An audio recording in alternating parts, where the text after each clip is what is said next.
I actually work in Jersey City, which is right on the other side of the Hudson River.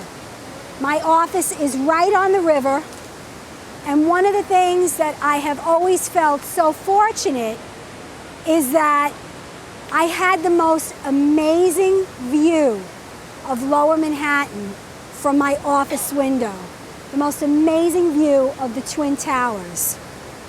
Little did I know that on the morning of 9/11, I was going to have a front row seat to the worst attack on U.S. soil.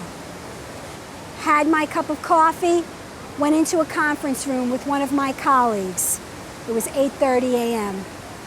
Conference room had a huge window, and I could see those two towers clear as day. 8:46 a.m., I heard a loud sound. I looked up, I saw a commercial jet, and I watched American Airlines Flight 11 as it approached the North Tower. What I saw was a gaping hole in the tower. I did not see the plane come out the other side.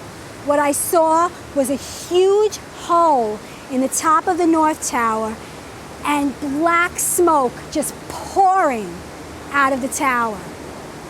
And what I remember most vividly until this day were the screams of my colleagues who were in the office and had seen what I just saw.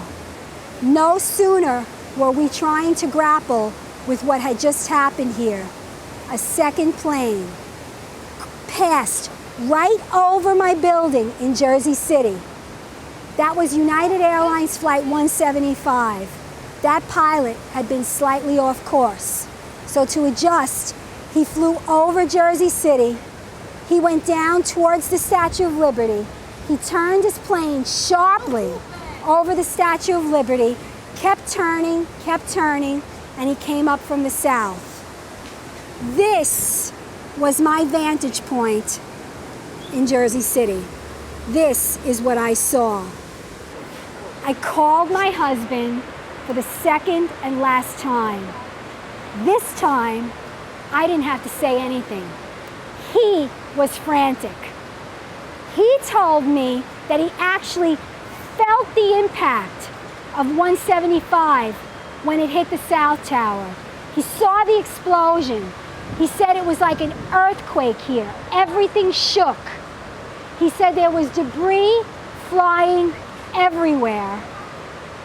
And all I remember saying to my husband is, get out. Go south, go west, get on a boat, jump in the river, do whatever you have to do to evacuate. Because at this point, we knew that we were under attack, and we had no idea what was coming next. I was so scared for his safety, I was pleading with him. My husband evacuated 10 minutes before the South Tower collapsed. And as he left the building, he turned around for one last time, and he looked at the towers, and he saw people jumping. 6 days later, when we were able to get back into our apartment to assess the damage, this is what we walked into. My apartment had no windows. My windows had all been blown in. There was glass everywhere. There were ripped papers all over my floors from Cantor Fitzgerald. Those papers had made it into my apartment from the 101st floor of the North Tower. There were sharp metal objects all over my floors. There was dust everywhere. And I walked up to my window, my living room window, and I closed my eyes. And I tried to envision what I used to see when I looked up at that beautiful tower every day. But this time, when I opened my eyes, what I saw was everything ashen, piles of steel burning, a rancid odor. And I couldn't believe the extent of the debris field, as far as my eyes could see. And I knew that my life would never be the same.